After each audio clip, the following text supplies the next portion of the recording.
Kalau Anda seorang lansia yang ikut misa online karena Anda tidak bisa berjalan atau pergi ke tempat misa dengan alasan yang jelas dan memang benar-benar ya, bukan karena malas, Anda tidak perlu khawatir. Tuhan melihat hati. Tuhan melihat kesungguhan hatimu. Dia tidak akan melihat apapun yang ada padamu kecuali hatimu yang mengarah kepada Tuhan.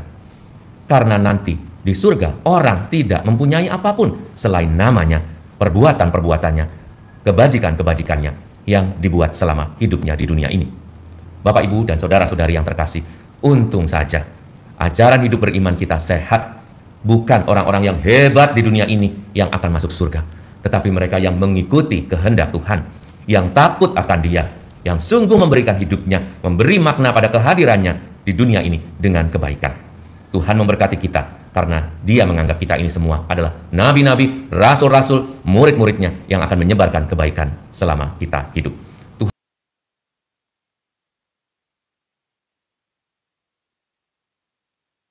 Di tengah jemaat, Tuhan membuka mulutnya dan memenuhinya dengan roh kebijaksanaan serta pengetahuan.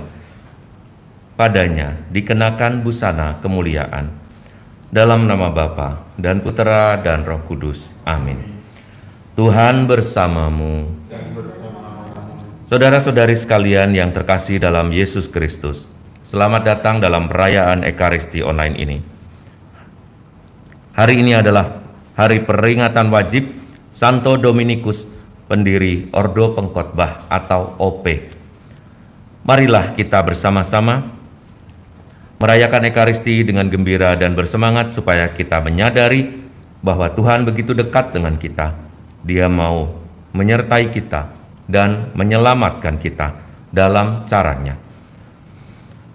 Saudara-saudari yang terkasih, diakui atau tidak, kita sangat tergantung pada yang namanya status, baik status ekonomi maupun status dari jabatan seseorang. Siapapun kita, kecuali dia tidak tahu siapa orang itu. Misalnya kita tidak tahu bahwa seorang itu sebetulnya adalah lurah setempat, dan kemudian kita bertemu dengannya, karena di Indonesia ini lurah kalau tidak diperkenalkan kepada rakyatnya atau kepada masyarakat setempat, maka tidak dikenal juga. Tetapi jika umat atau rakyat itu datang kepada pertemuan-pertemuan, maka dia tahu siapa lurahnya. Nah, kalau kita tidak tahu, barangkali kita akan menerima atau menganggap atau memperlakukan bapak atau ibu lurah itu sebagaimana orang biasa. Tetapi ketika kita tahu bahwa dia adalah seorang lurah misalnya, atau camat dan sebagainya, ketika suatu status ditempatkan, maka secara otomatis juga kita mempunyai satu cara tertentu untuk memperlakukannya. Sikap kita berbeda, mungkin lebih hormat, dan seterusnya. Apa yang dikatakan Tuhan mengenai hal ini? Dalam bacaan yang pertama, Yehezkiel adalah nabi besar, ya. Nabi-nabi besar salah satunya adalah Yehezkiel ini. Di samping itu masih ada Yesaya, ada Yeremia, yang namanya Yeye, ini juga nabi-nabi besar semuanya, ya. Nabi sekelas Yehezkiel pun itu bisa saja menganggap bahwa semua orang lain yang tidak dipilih atau tidak dianggap oleh Tuhan itu sebagai orang yang biasa juga. Maka dia berani menyampaikan itu kepada pemimpin-pemimpin. Karena di Israel, seorang nabi tingkatnya bisa lebih tinggi dari seorang raja atau seorang pemimpin di daerah itu. Sebab Israel adalah satu kerajaan yang disebut sebagai kerajaan teokratis. Teokratis artinya pemimpinnya adalah Theo. Theo itu artinya Tuhan, Theos. Karena pemimpinnya Tuhan, ya dia tidak takut karena langsung di bawah Tuhan adalah nabi gitu. Tetapi kali ini seorang nabi seperti Yehezkiel diajak untuk bertekuk lutut di hadapan Tuhan. Ia diajak untuk melihat Tuhan dalam rupa yang kurang lebihnya manusiawi. Dengan gejala-gejala alam, maka Yehezkiel pun akhirnya menunduk di hadapan Tuhan. Akhirnya memberi penyembahan karena Tuhan mengatakan ingin berbicara kepada Yehezkiel.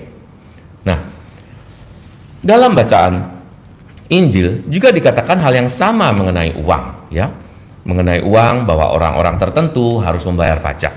Rupa-rupanya dari bacaan hari ini dikatakan bahwa yang harus membayar pajak adalah orang asing ketika masuk ke suatu daerah.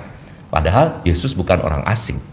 Tetapi karena Yesus adalah orang biasa, Yesus bukan orang yang hebat dan tidak memegang jabatan tertentu, maka perlakuan para pemungut pajak kepadanya juga dalam kisah atau dalam perikop yang hari ini kita baca tidak adil. Yesus sampai bertanya, "Pendapatmu gimana, Petrus? Siapa yang harus membayar pajak?" Kata Petrus, "Orang asing." Nah, berarti kalau yang membayar orang asing, rakyatnya bebas. Bebas artinya tidak usah membayar pajak. Tetapi Yesus mengatakan, kalau kamu ingin supaya aku membayar pajak juga, maka pajak itu memang kita bayar aja, supaya tidak menjadi batu sandungan. Maka Yesus membuat satu kisah yang kurang lebihnya ya lebih mirip ke kisah anak-anak ya, bahwa uang dimasukkan ke dalam mulut ikan, lalu orang disuruh memancing. Pancingan yang pertama, ikan yang pertama suruh buka mulutnya. Suruh buka mulutnya, dalam mulut itu terdapat uang 4 dirham.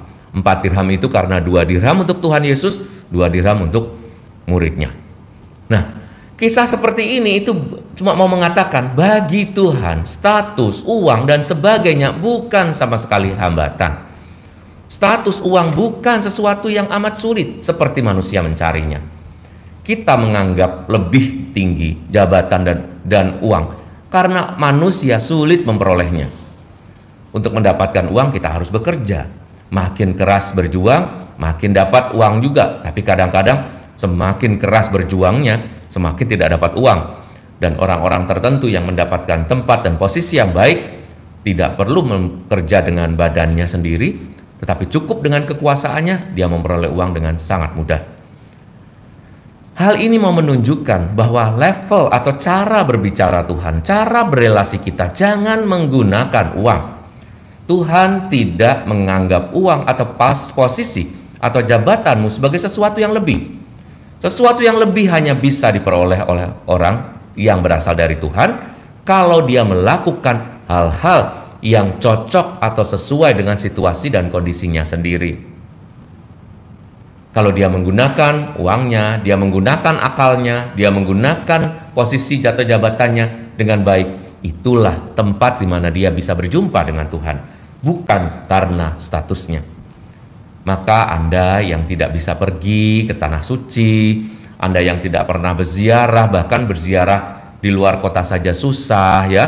Anda yang sekarang ini saja ikut misa online ini, kalau Anda seorang lansia yang ikut misa online karena Anda tidak bisa berjalan atau pergi ke tempat misa dengan alasan yang jelas dan memang benar-benar ya, bukan karena malas, Anda tidak perlu khawatir. Tuhan melihat hati. Tuhan melihat kesungguhan hatimu. Dia tidak akan melihat apapun yang ada padamu kecuali hatimu yang mengarah kepada Tuhan. Karena nanti di surga orang tidak mempunyai apapun selain namanya, perbuatan-perbuatannya, kebajikan-kebajikannya yang dibuat selama hidupnya di dunia ini. Bapak, Ibu, dan saudara-saudari yang terkasih, untung saja ajaran hidup beriman kita sehat. Bukan orang-orang yang hebat di dunia ini yang akan masuk surga, tetapi mereka yang mengikuti kehendak Tuhan, yang takut akan Dia, yang sungguh memberikan hidupnya, memberi makna pada kehadirannya di dunia ini dengan kebaikan.